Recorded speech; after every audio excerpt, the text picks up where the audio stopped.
You know the names of the lords. You've faced the abyss. You've linked the flame or let it die. But behind every boss, every bonfire, is someone you almost missed. Not warriors, not kings, just souls. These NPCs are not quest markers, they're storytellers, echoes. If Dark Souls is a world built on loss, then these are its whispers. Welcome to the forgotten corners of Lothric, where the most human stories are the easiest to overlook. Greirat was a thief, not a killer, not a schemer, just someone who wanted to be useful. You find him beneath the high wall, locked away like broken furniture.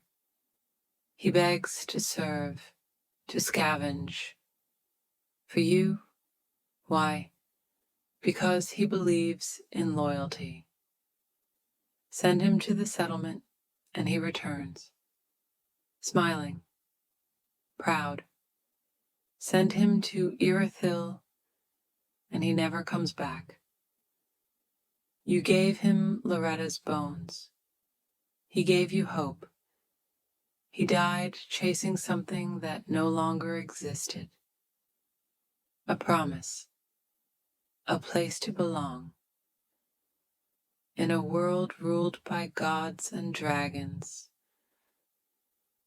a petty thief showed more humanity than anyone else, and died for it.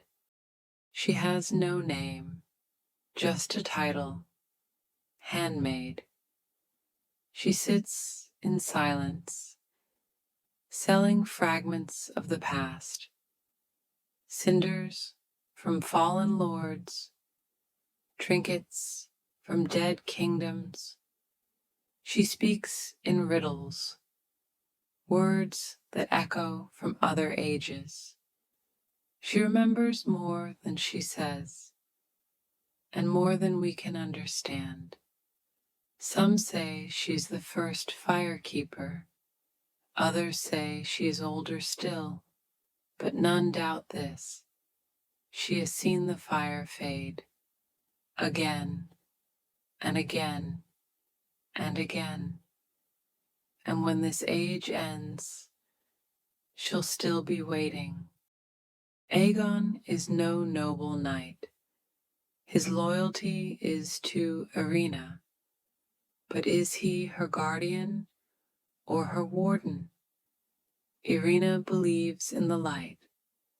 She is kind, gentle, and utterly blind. The miracles you teach her shape her fate. Give her dark tomes, and she changes. Her voice deepens. Her joy becomes fear. And when she turns,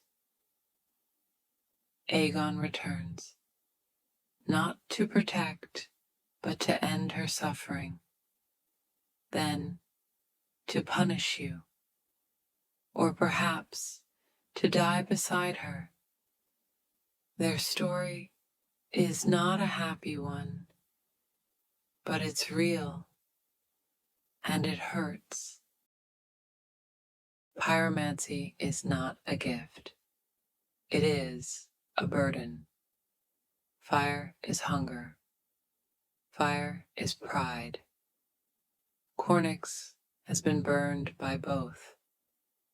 He speaks of the swamp, not as home, but as a sentence. He teaches you, but watches, to see if the fire consumes you too.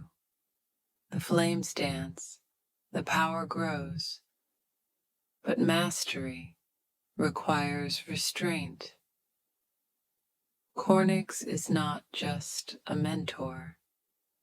He is what remains when pride survives the fire, and that is rare. Cirrus speaks little, but her silence says everything. She fights for her grandfather, Hodric, Madam Twisted, lost. She kills him because she must, not because she wants to. After that, she has no purpose left. You find her body later. Quiet, just armor. Hawkwood was a warrior, until he wasn't. He fled the Abyss Watchers. Cowardice, he says. But not all cowards are weak. He trains at Firelink, silently watching from the shadows of the shrine. He gives you a gesture, a shield, advice spoken softly, as if each word costs him something. He sits apart from the others, never at the fire, always near the edge. You see him there, weighing his regrets against the swords he's sharpened. Then one day, he's gone. Leaves you a note. Come find me. He waits at the top of Archdragon Peak, beyond the storms and the stone. Not to kill, not to be redeemed, just to know if he was ever good enough. You fight. One-on-one. Just you and the man who never found his place. When it ends, he fades. No speech, no scream. Just a soul who wanted, for once, to prove he wasn't a waste. A final gesture, lost to the wind. And silence, where a friend once sat. These aren't bosses. You won't find them in trailers. They don't drop souls large enough to level up. But they matter, because in Dark Souls, tragedy is not found in scale, but in silence, in quiet halls long after the fire fades, in a thief who dies for loyalty, in a knight who kneels for love, even when that love means sacrifice, in a teacher who respects the flame but fears its hunger, in a handmaid who sells the relics of forgotten kings, in a daughter searching for a home she cannot find. Among the ruins of Lothric, in the shadow of Anorlondo, amid the endless gray of the undead settlement, these souls linger. They are not lords of cinder. They are not named in song. Yet every ember, every lost spirit, every faded sign on the stones reminds us this world was built not by gods, but by the forgotten. So listen, look beyond the fog gates and the flames. For the true stories of Dark Souls are told in whispers, in regrets, in the spaces between battles. These are the untold stories. And now they are remembered.